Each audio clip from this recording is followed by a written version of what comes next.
નમસ્કાર એસ્પિરન્ટ શબ્દ શક્તિ જ્ઞાન શક્તિમાં આજે તમારી સમક્ષ વર્લ્ડ ઇકોનોમિક ફોરમ દ્વારા જે શબ્દો આપેલા છે એવા 3 શબ્દો લઈને આવ્યો છે। પહેલો વર્ડ છે ફ્રોલિક। જ્યારે ઓફિસમાં કામ કરતા હોય એ તમારો જે કોલિગ છે એ તમારો જો ફ્રેન્ડ હોય અને તમારા જે પ્રશ્નોને ઓફિશિયલી તો ખરા પણ એ સિવાય તમારા પર્સનલ પ્રશ્નોને પણ શેર કરી શકો અને એની સાથે એક ક્વોલિટી ટાઈમ સ્પેન્ડ કરીને તમારે એક કન્વિનિયન્ટ એન્વાયરમેન્ટ વર્ક પ્લેસ પર બનાવી શકો એવા જે ફ્રેન્ડ જે છે અને કલિગ છે એના માટેનું વર્ડ છે ફ્રોલિક। બહુ અદ્ભુત વર્ડ છે જે વર્લ્ડ ઇકોનોમિક ફોરમ દ્વારા નવો આપવામાં આવ્યો છે। નવો વર્ડ છે। બીજો વર્ડ છે બેર મિનિમમ મંડે।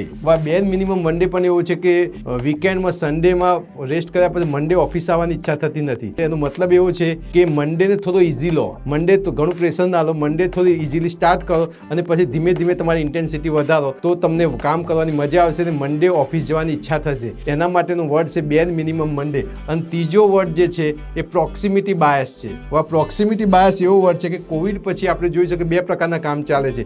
એક વર્ક ફ્રોમ હોમ ચાલે છે અને એક ઓફિસમાં વર્ક ચાલે છે। તો ક્યાંક ને ક્યાંક લોકોનું ઓબ્ઝર્વેશન છે, વર્લ્ડ ઇકોનોમિક ફોરમ કહી રહ્યું છે કે જે લોકો ઓફિસમાં આવીને કામ કરે છે એ બોસના બહુ નજીક હોય છે એટલે થોડું ઘણું બાયસ થઈ રહ્યું છે। એના માટેનું વર્ક છે પ્રોક્સિમિટી બાયસ। જે ઘરે કામ કરે એ એટલું જ કામ કરે છે પણ એમના કરતાં જે ઓફિસમાં કામ કરીને વધારે વેટેજ આપવામાં આવે છે। તો આવા તો 3 વર્ડ છે ફ્રોલિક, બેર મિનિમમ મંડે અને પ્રોક્સિમિટી બાયસ જે વર્લ્ડ ઇકોનોમિક ફોરમ દ્વારા આપવામાં આવ્યા છે।